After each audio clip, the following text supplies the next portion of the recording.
د هندي الفبا مضمون ګلالیو محصلینو او محترمو لیدونکو السلام علیکم. اوس موږ او تاسو راورسېدلو د هندي کنسوننټونو سنیوکت کنسوننټونو ته، یعنی ترکیبي کم کنسوننټونه چې دي دا په پښتو کې هم کله کله موږ ځینې دوه کنسوننټ سره یو ځای کوو چې یو کلستر ته جوړیږي.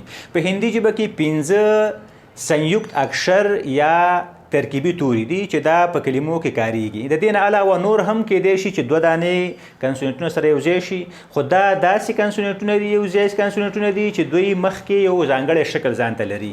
نو راځئ د نن ورځې د سنیوکت یا ترکیبي تورو لومړنی توری لیکو چې تلفظ یې دی کشه.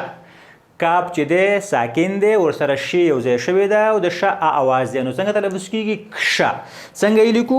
همدغه و تر اوسه چې ورته موږ ټي ویله، اوس ورته آ وایو، یعنی د آ ماترا دا لیکو. بیا په دې مینځ باندې مارکر ږدو او دې ځای ته راځو، داسې راتاویږو، دلته دغسې یوه لکۍ ورکوو. نو دا څه شو؟ دا شو کشه.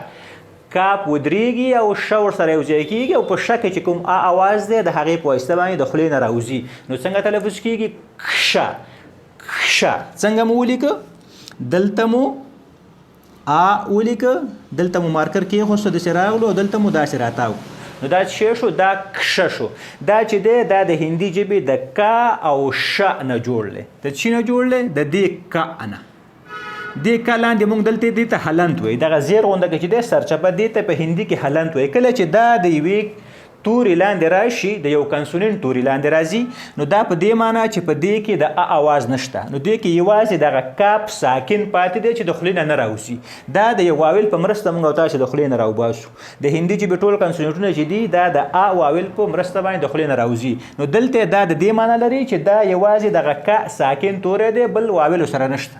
نو دا کا او ورسره دا ش، نو دې نه څه جوړیږي؟ دې نه کشه جوړ شوی دی. نو دا چې دی دغه نه جوړ شوی دی، لکه کشه. لکه فرضاً که د ککشه په کلمه کې ککشه څنګه لیکو؟ کا خو سادم دغه کا لیکو او ورسره کشه لیکو داسې، او ورسره د آ ماترا لیکو. نو دا څه شو؟ ککشه. د دې د پاس دغه شرکان راځي، دغه ځای کې پاتې کېږي، لکه څنګه چې دغه شا کې دلته نه راتلله. نو دا څه شو؟ دا شو ککشه. د دې نه وروسته کوم توری چې دی هغه بیا تره دی. تره. نو راځئ تره لیکو، دلته د آ ماترا لیکو، بیا په دې منځ کې مارکر کړو، دغسې یوه کرښه کوو او دلته بیا داسې یوه کرښه کوو. دا څه شو؟ دا شو تره. دا د ت او د ر نه جوړ دی، یعنی دا ته لاندې حلنت ورکوو چې آ پکې نشته او ورسره را، یعنی په ت باندې تم کېږو، را ورسره یو ځای کوو، بیا را کې آ اواز چې دی دا تلفظ کوو، لکه تره تره تره.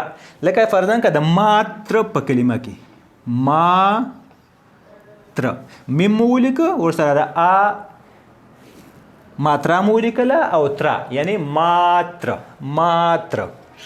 دویم سنیوکت یا ترکیبي توری چې زمونږ دی هغه ګیا دی. ګیا. ګیا څنګه لیکو؟ آ لیکو، دلته مارکر ږدو او داسې راتاویږو. نو دا څه شو؟ دا شو ګیا.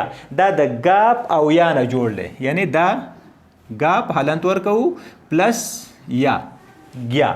لکه فرضاً که د ګیان په کلمه کې آ لیکو، داسې راتاویږو، دلته ورسره آ لیکو چې دا شو ګیا او نا ورسره لیکو، دا نه مو ولیکه.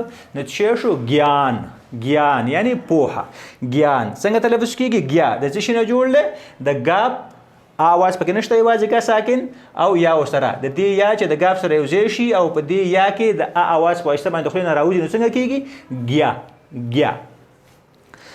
نو د نن ورځې دریم کوم ترکیبي توری چې دی هغه بیا څلورم، البته درې مو ولوستل، څلورم هغه شره دی. شره څنګه لیکو؟ ټي لیکو یا آ لیکو، د آ ماترا لیکو او ورسره دلته مارکر ږدو، داسې یو شکل رسموو او دې ځای کې بل داسې. دا څه شو؟ دا شره شو. څنګه مو ولیکه؟ داسې آ دلته مو مارکر کې اوس داسې رالو، دا مو سره ولیکه. څه شو؟ شره. لکه فرضاً که د شراب په کلمه کې آ لیکو، دلته مارکر ږدو، داسې راځو، بل داسې کرښه ورکوو، شرا او دلته پا ورکوو، دغه پا. نو څه شو؟ شراپ. شراپ یعنی خیری په پښتو کې معنا لري. پنځم او اخرنی کوم یو ترکیبي توری چې دی هغه دیا دی. دیا. دیا څنګه لیکل کېږي؟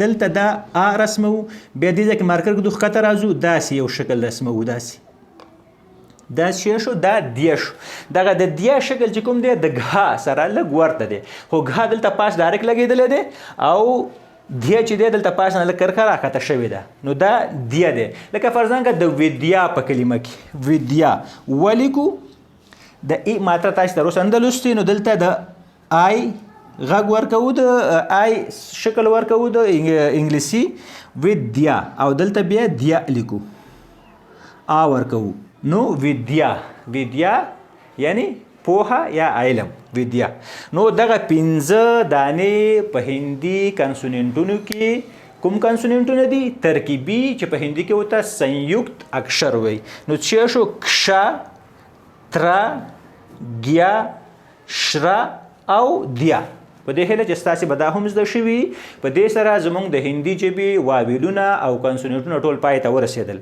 له دې څخه وروسته به موږ او تاسې په راتلونکي ویډیوګانو کې د هندي ژبې د واویلونو ماتراګانې زده کوو او د هغې نه وروسته به بیا د همدې کنسوننټونو نیمه شکلونه زده کوو ځکه موږ او تاسې ویلي دي چې په دې ټولو کې د ا اواز شته نو کله چې ا اواز په دې کې نه راځي نو باقي پاتې غږ څنګه ادا کیږي او د هغې شکل څنګه ادا کیږي ځکه کله چې د دې نه ا اواز وسي نو د دې په شکل کې هم لږ څه تغییر راځي نو پر روانو ویډیوګانو کې به موږ او تاسې د دې ټولو تورو نیمه شکلونه په کلمو کې کاروو نو تر بلې ویډیو پورې د الله په امان ښه وخت ولرئ